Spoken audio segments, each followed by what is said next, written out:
આજનો પ્રેરણા સંદેશ ભાગ 52। એકવાર એક પિતા પોતાના દીકરાને લઈને અમદાવાદથી મુંબઈ લોકલ ટ્રેનમાં જતા હતા। પહેલું સ્ટેશન આવ્યું, ગાડી ઊભી રહી। દીકરાએ પિતાને કહ્યું, મને પેંડા ખાવા છે તો સામેની દુકાનેથી પેંડા લઈ આવો।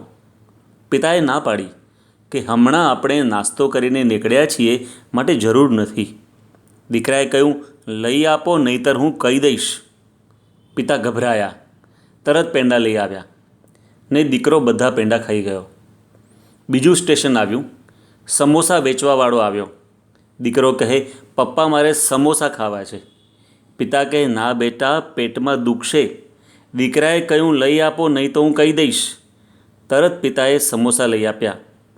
ત્રીજું સ્ટેશન આવ્યું, ખારીસિંગવાળો આવ્યો। દીકરો કહે, પપ્પા ખારીસિંગ ખાવી છે। પિતા કહે, તારું પેટ છે કે માર્કેટ, નથી ખાવી ખારીસિંગ। દીકરો કહે, લઈ આપો નહીં તો કહી દઈશ। તરત પિતાએ ખારીસિંગ લઈ આપી। આમ દરેક સ્ટેશને દીકરો કંઈક માંગે, પિતા પહેલાં તો ના પાડે, ત્યારે દીકરો એટલું જ બોલે, કહી દઈશ। અને આ વાક્ય રામબાણ જેવું કામ કરે, તરત પિતા લઈ આપે। આજુબાજુ બેઠેલા મુસાફરોએ પેલા ભાઈને પૂછ્યું કે તમને ખોટું ન લાગે તો અમે આપને પૂછી શકીએ કે આ કહી દઈશ એમાં છે શું, જેથી તમે ઢીલા પડી જાઓ છો ને દીકરાને જે જોઈએ તે લઈ આપો છો? ત્યારે પિતાએ કહ્યું, મારો દીકરો છે 15 વર્ષનો પણ લાગે છે 10 વર્ષનો, એટલે મેં અડધી ટિકિટ લીધી છે, એટલે આ મને કહે છે કે ટિકિટ ચેકરને કહી દઈશ। પણ મને વિચાર આવે છે કે જો આખી ટિકિટ લીધી હોત તો સારું, કારણ કે 5 આખી ટિકિટ આવે એટલા રૂપિયાનું તો આ અત્યાર સુધી ખાઈ ગયો। તેથી જ સંસ્કૃતની એક સૂક્તિમાં લખ્યું છે કે યાદૃશમ વપતે બીજમ તાદૃશમ લભતે ફલમ, જેવું વાવો તેવું લણો। પિતાએ ખોટું કર્યું તો કેટલી વાર સંતાનનું સહન કરવું પડ્યું। કહેવાય છે કે સંતાન એ માતા પિતાના જ સંસ્કારોનું પ્રતિબિંબ હોય છે। એવી કહેવત પણ છે, a child is like a blank piece of paper on which parents leave their marks. બાળકો તો કોરા કાગળ જેવા હોય છે, તેની ઉપર માતા પિતાના જ ચિહ્નો અંકાતા હોય છે। એકવાર સંતો પાસે 55 વર્ષના એક ભાઈ આવ્યા। એમના આગળના 4 દાંત તૂટેલા હતા। સંતોએ પૂછ્યું, કાંઈ એક્સિડન્ટ થયો કે તમે પડી ગયા હતા? તે ભાઈએ કહ્યું, ના સ્વામી, મારા દીકરાએ મને મુક્કો માર્યો, તેથી આગળના 4 દાંત પડી ગયા। સંતોએ પૂછ્યું, કેમ તમારા દીકરાએ તમને માર્યા? તેમણે કહ્યું, મારો પૌત્ર બહુ ધમાલ કરતો હતો, તેથી મારી પુત્રવધૂએ તેને માર્યો। મારો દીકરો વચ્ચે પડ્યો એટલે પુત્ર અને પુત્રવધૂએ ઝઘડો શરૂ કર્યો। હું વચ્ચે છોડાવવા ગયો તો મારા દીકરાએ મને મુક્કો મારી દીધો ને કહ્યું, તમે જતા રહો અહીંથી। સંતોએ કહ્યું, અમે તમારા દીકરાને સમજાવીએ કે પિતાને આવી રીતે ન મરાય। પેલા ભાઈએ કહ્યું, રહેવા દો ને સ્વામી, આ પહેલી વાર થોડી માર્યું છે, આવું તો ઘણીવાર માર્યું છે અને ગાળોને અપશબ્દો પણ ઘણીવાર બોલે છે। સંતોએ કહ્યું, તો અમારે તેને સમજાવવો જ પડશે કે બાપ સામે ગાળો અપશબ્દો ન બોલાય, હાથ ના ઉપાડાય।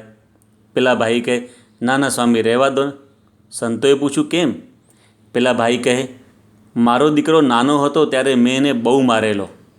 વાત વાતમાં હું એને ગાળો બોલતો ને ખખડાવતો। હવે મારો વારો છે।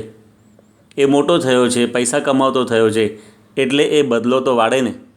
ત્યારે સંતોને કહેવત યાદ આવી ગઈ કે બીજ બોયા બબૂલ કા તો આમ કહાં સે ખાएं।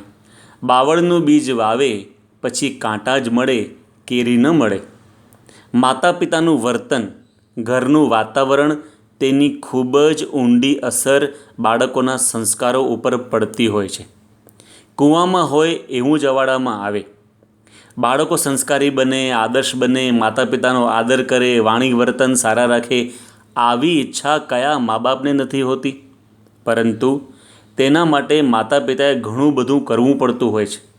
વાણી પર સંયમ, ચારિત્રયુક્ત વર્તન, સંસ્કારસભર વાતો, સત્સંગમય વાતાવરણ, આવું ઘણું બધું કરનાર માતા પિતાને ત્યાં જ સંસ્કારી પ્રજાનું નિર્માણ થતું હોય છે।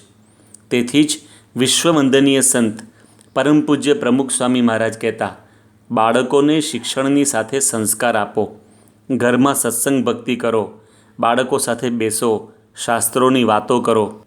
આપણા ભારત દેશની અંદર એક મહાન ઋષિ થઈ ગયા જેઓનું નામ હતું ધૌમ્ય ઋષિ. તેઓએ એક ગ્રંથ લખ્યો છે. ગ્રંથનું નામ છે શિશુ નિર્માણ.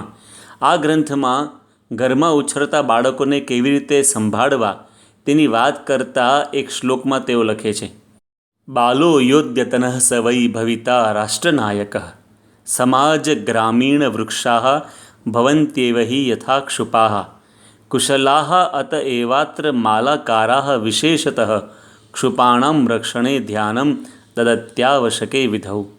એટલે કે આજના બાળકો આવતીકાલના દેશના નાગરિકો બનવાના છે.